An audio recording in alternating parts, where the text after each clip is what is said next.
Welcome to Wizards Outlook, folks. We got Raymond Lyons here. I'm Wilson Torpe Jr. and Ray. A little bit of a better performance, but I'm not going to lie, for a stretch there, I was worried that nothing changed. But the game was heading in a different direction. We saw them down by as many as 27, especially after the big first half. The Wolves had, in a pregame, I was mentioning to the folks out there that Nas Reed just came off a really good game against the Mavericks, in which off the bench in that game he had 22 and 12, and then he goes out and has 23 in 14 minutes of the first half of this one. I'm like, all right, I expected you to score. I didn't think you were going to do all of it in the first half, and then I was just worried this was going to get a little ugly. We saw Washington bounce back in the third in a big way. They won that quarter 36-23, which was great. However, stop me if you heard this before.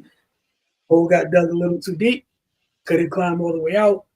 Minnesota holds them off, and I think they moved to 10-5 on the year. But your thoughts on what you saw tonight? Yeah, that was just my main thing. They can't afford to dig themselves into these deep holes. They it's 11-point game. They have a quarter where they lose by 20, and then they put Minnesota on the line 32 times. Like this, you're going to have laws through games, but they can't be to that degree. Because they keep things at bay a little bit in the second quarter, then who knows how this game turns out, especially with the way they came out at the halftime. Like I don't know why they need to they need to be at the brink of catastrophe to show that type of that type of fight. But I, I, I don't know, man. It's some type of punishment kink they got or something.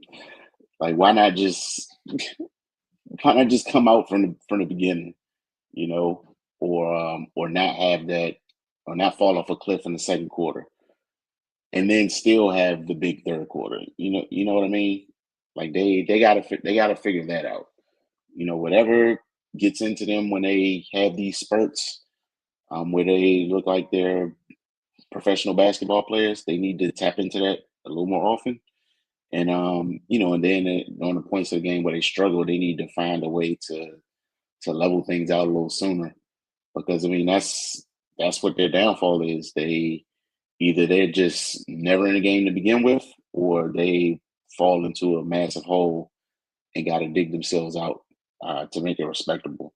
So yeah, I mean, kudos for not laying down, but Jesus, don't go so far to the left where it takes a miracle for you to even get back into the game. Yeah, that was the thing that was just disheartening. Was in the third? We see them come on the third and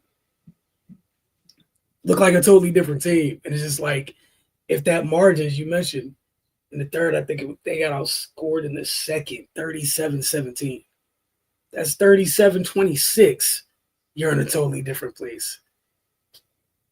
If that's 30-20, you're in a different place. But you got housed by 20 in that quarter. You found yourself down by as many as 27. All of the bad was done in the second.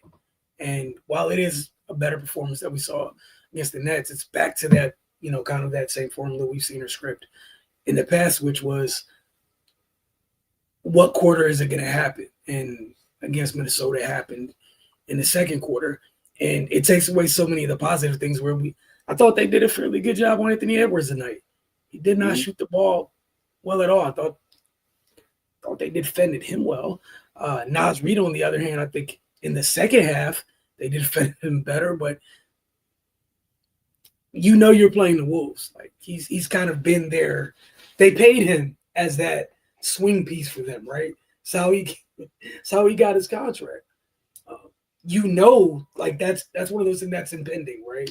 It's like it's a matter of how much how much production, how much trouble he's going to cause you, and he That first half was crazy. 23 points in 14 minutes. You find yourself down 27. He almost single-handedly represented the deficit you were in and played a big role in putting you down, in that margin being 37-17. During pregame, I mentioned, they were missing Jaden McDaniels, which is a big piece for them. Washington missing Sarr. And we saw that on the glass as well. I thought they did a fairly good job of fighting, but 19 offensive rebounds. So for the times that you did play defense, you can't also give up 19 rebounds. Because those second chance points in the second half killed you. It's what stopped the runs at times. And then you brought up the foul line. How many trips was that to the line? It's 30 plus? 23 or 32. Where I think Washington got to the line like maybe 12 or 13 times, I think. Yep, they were 9 for 12. So you lost at the free throw line by 14 in an 11-point game. And then also, I'm sorry, in the first half. 12 turnovers in the first half, and I think 7 of the 12 came in the second quarter. Mm-hmm. So even with that crazy second quarter, if you cut down on the second chance points, you maybe still have a chance here, even with that. But you can't do all of those things and that. Like, that's a couple of those things are just far too many, right? What they say, pick a struggle. All of those things. You said what? So you got to pick a struggle. To a degree. It can't be we turned the ball over and we gave up X amount of second chance points. Also, got blown out in a quarter in which we had to try to go undo what we did in the quarter to get things back to level, but we also put them on the line 30 times. One of those things, like, you almost were able to survive. One of those things were just a bit too much, which is the craziest thing.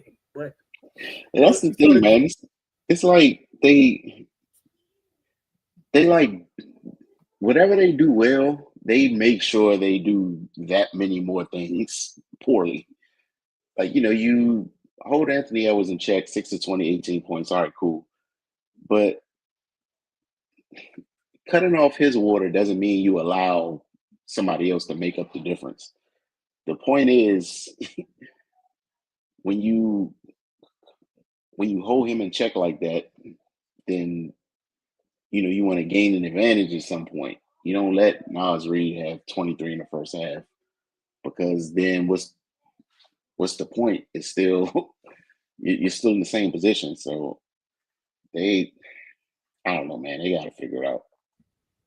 Yeah, because to your point, is like, okay, cool. Like, it's a feather in your cap. You get to say we bothered Anthony Edwards or disrupted Anthony Edwards.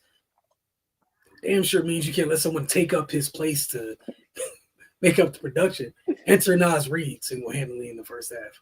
I got you, man. Like, you can't survive that. You just can't, especially missing what you were missing. Like, they have a little bit more firepower. I know Jaden's been having a very good season. We've been watching his offense improve year by year. I think they were saying he's either at the top of the league or near the top of the league in three-point percentage at 52.1, which is absurd. So, right. Like, look at him becoming a whole bona fide problem offensively next to Ant. And you didn't have to deal with that. However, you also didn't have your big man who came in averaging 18 and 8 and a couple blocks a game. But yeah, 19 offensive rebounds is too much. Turnovers, it's too much. We keep screaming. The defense, that has to be constant. You can't afford, like, this team isn't good enough to afford those lapses on defense. You don't have the requisite firepower to withstand it. And even if you did have that firepower, you would have to get stops so that firepower could make up for it. You still have to get stops. Like, that part of it, you can't do this. Can't do this without that part of it. But player of the game, Ray. Julius Randle, 32, 10, and 6. He just kind of imposed his will. 11 for 19 from the floor. Got to the line 13 times. I mean, that's where you see the absence of Sar. You know, then with Rudy Gobert cleaning up everything else, yeah, Julius just bull in China shop tonight. Yeah, I cheated. I just said Minnesota's bigs. So you had Randall with 32, 10 to 6. Reed gives you 28 and 5. And Gobert just narrowly misses out on a double-double with 9 points, 15 rebounds, 3 assists. They're front court wreck shop in this one as a group. Who do you have as X Factor? I went Nas Reed. That first half, and when most of their damage done in the second quarter. And the second quarter was the quarter that decided the game. So he literally swung the game for Minnesota. Yeah, man, like bases clearing grand slam at that, like that. 23 and 14 minutes off the bench, and you're not a guard. Like as a big coming off to do that, yeah, X Factor for me. I'd probably give it. Again, I'm just going Minnesota's bigs, man. That was a hell of a performance. You know, Ant's shooting whatever he ends up shooting. Kudos to Washington for that. But all of the bigs were extremely productive tonight.